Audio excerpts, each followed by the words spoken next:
तो कांग्रेस अध्यक्ष सोनिया गांधी ने EIA 2020 ड्राफ्ट पर सवाल उठाते हुए सरकार के विकास की नीति और पर्यावरण के प्रति अपनाई जाने वाली नीति की आलोचना की। उन्होंने विकास को बनाए रखते हुए पर्यावरण की रक्षा और संरक्षण करने पर जोर दिया।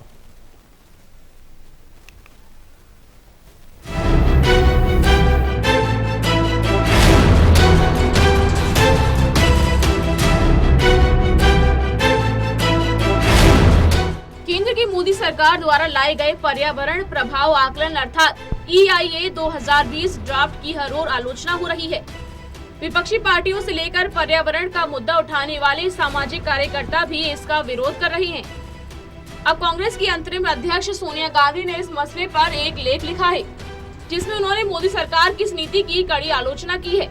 अपने एक लेख में सोनिया गांधी ने कोरोना महामारी को पर्यावरण से जोड़ते हुए इसे बचाने और रक्षा करने पर जोर देते हुए लिखा है कि अगर आप प्रकृति की रक्षा करेंगे तो वो आपकी रक्षा करेगी। हाल ही के वक्त में दुनिया में कोरोना वायरस का जो संकट पैदा हुआ है वो मानवों को एक नई सीख देता है। ऐसे में हमारा फर्ज है कि हमें पर्यावरण की रक्षा करनी चाहिए।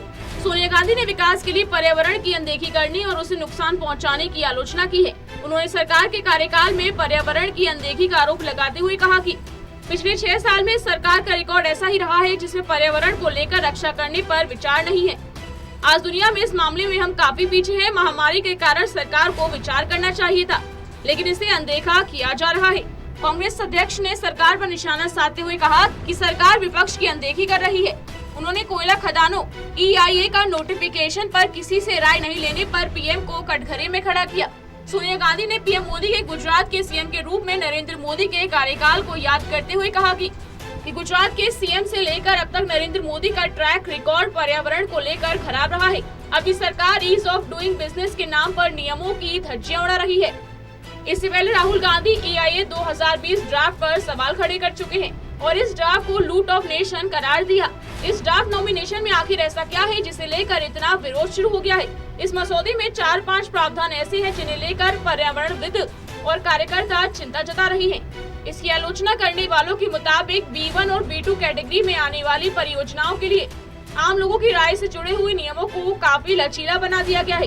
इसके अलावा रणनीतिक माने जाने वाली परियोजनाओं के लिए इन नियमों में ढील दी गई है। विपक्ष की एक बड़ी आपत्ति इस बात को लेकर भी है कि ये पोस्ट फैक्टो क्लियरेंस को मंजूरी देता है। इसका मतलब ये है कि बिना पर्यावरण मंजूरी के अगर कोई परियोजना शुरू हो जाती है तो उसे बाद में मंजूरी दी जा सकती है और वो जारी रह सकती है। आलोचकों का ये भी कहना है कि इसमें जलवायु परिवर्तन और इससे जुड़े मसलों पर कोई बातचीत ही नहीं की गई है। इस मसौदे में जिस चीज को लेकर ज्यादा विरोध हो रहा है वो ये है कि ये लोगों की भागीदारी को कथित रूप से सीमित करता है। यानी अगर किसी परियोजना में कोई गड़बड़ी है या उसके जरिए पर्यावरण को नुकसान हो रहा है तो इसका संज्ञान केवल खुद परियोजना चलाने वाला या स्थानीय प्रशासन ही ले सकता है। आम लोग इसकी शिकायत नहीं कर सकते हैं। कोरोना महामारी के बाद से विश्व में पर्यावरण एक मुख्य मुद्दा बन गया है और विकास के नाम पर जिस तरह पर्यावरण की अनदेखी की जा रही है वे चिंता का विषय है, जिसे देखते हुए सरकार को सोनिया गांधी की आलोचना पर सकारात्मक ढंग से विचार करना चाहिए। Special desk, total news.